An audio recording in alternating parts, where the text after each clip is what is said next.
Okay, so are you ready to go deep? Yeah. We're diving into some seriously fascinating territory today. We're talking about perennialism, this idea that there's like a common thread of truth kind of woven through all religions. Yeah, it's a big one.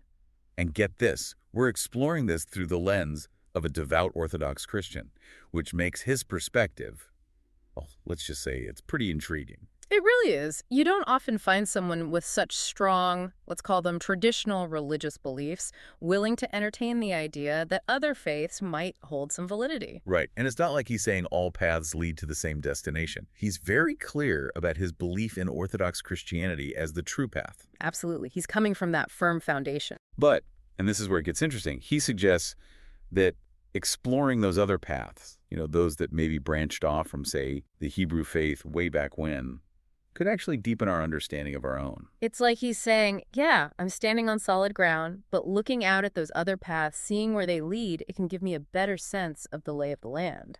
Exactly. It's like gaining a panoramic view of your own spiritual landscape.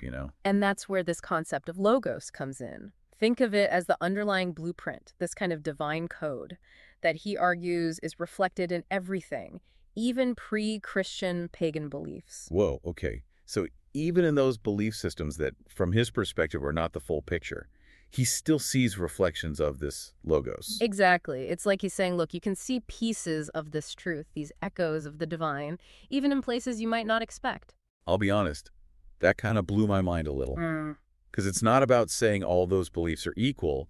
It's more like Recognizing a familiar melody, even if it's being played on a completely different instrument, right? yes, you just get it. It's about finding these threads, these connections, these echoes that resonate with what we might already hold to be true. And it's not just some abstract, heady theological debate either. He brings up this really compelling example, Emperor Trajan. Okay, so remind me, Trajan, he was a Roman emperor, right? Right, and a pagan. Yet some theologians believe he might have lived a life that could lead to salvation, which is a pretty wild thought when you think about it. It's like surviving a plane crash without a parachute. It happens, but you wouldn't want to bet on it. Exactly, and that's kind of the point he's making. It highlights this idea that maybe, just maybe, God's grace operates in ways we can't always comprehend. So we're talking about Christianity and paganism primarily here, right? He doesn't really get into like Islam or Judaism. Not so much. His focus is really on those pre-Christian beliefs, especially paganism. It's like he sees something in those earlier traditions, I don't know, something that maybe got lost or muddled over time. Interesting. Almost like a purity. Yeah. Before things got, I don't know, more complex. Yeah, something like that. And that's where things start to get really interesting. So, okay, then he takes us on this whole other tangent and says that this resurgence of like modern day paganism might actually be a good thing. Well, let's unpack that a little. Good might be pushing it. It's more nuanced, more like he sees it as a potential stepping stone. Right. Like it's not the destination, but hey, at least it's heading in the right general direction. Yeah.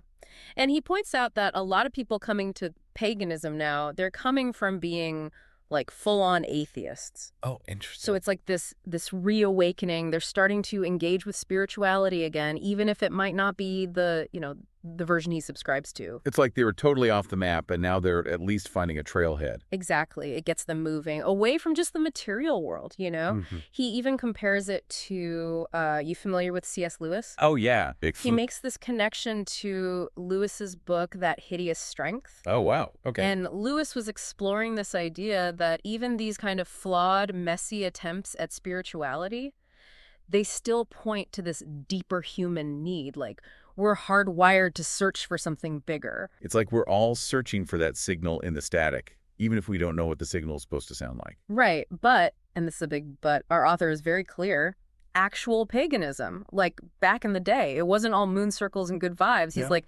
hello, human sacrifice, anyone? Oh, right. Right. Yeah, that kind of puts a damper on things. Yeah, not exactly a detail you just gloss over. So he's drawing this line in the sand, right, between modern paganism with its potential, its searching, and those brutal realities of the past. Yeah.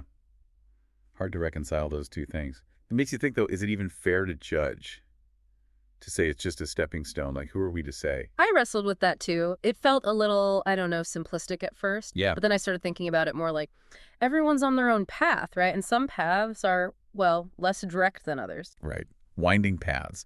What really struck me was him focusing on the human sacrifice part. Yeah. It's just so intense. No kidding. Like, talk about a reality check, Yeah, right? that you wonder, what did they think they were doing? The ancient pagans, I mean. Yeah. Like, did they think it was actually right? Ah, now that opens up a whole other can of worms. Are we talking about, like, the evolution of morality? Because what seems unthinkable now, maybe it was just, I don't know, they're normal. They're normal, Mm. right. And if that's normal, how do you even begin to? Redefine normal. Yeah, exactly. It's like trying to imagine a world where the sky is green. It just throws your whole reality out of whack. Exactly. Okay, but then he throws us this other curveball. He's surprisingly cool with Christians using pagan symbols. Okay, now we're getting into some really complex territory. Time to tread carefully, Yeah. right? Yeah, like I had to read this part a few times because I thought I was misunderstanding. He's even talking about like the hooked cross, See, even saying it feels, I don't know. loaded, Yeah. Like, we need one of those content warnings right about now. for real. But his point is that symbols, they can change meaning depending on like the context. Right, it's all about interpretation. Mhm. Who's using it, how they're using it, what they intend to convey. Exactly. He uses that example of churches that have a cross above a crescent moon, which is about Christianity triumphing over Islam. Yeah, it's about reclaiming, taking something back. But can you do that with every symbol? I mean, can you really strip away all that baggage? That's the million-dollar question, isn't it? It's like, can you take a word that's been used as like a slur and, can you really clean it up, wipe away all that hate and get back to the original meaning? Right. It's a tough one, and honestly, it's something a lot of people are struggling with, especially these days. Big yikes.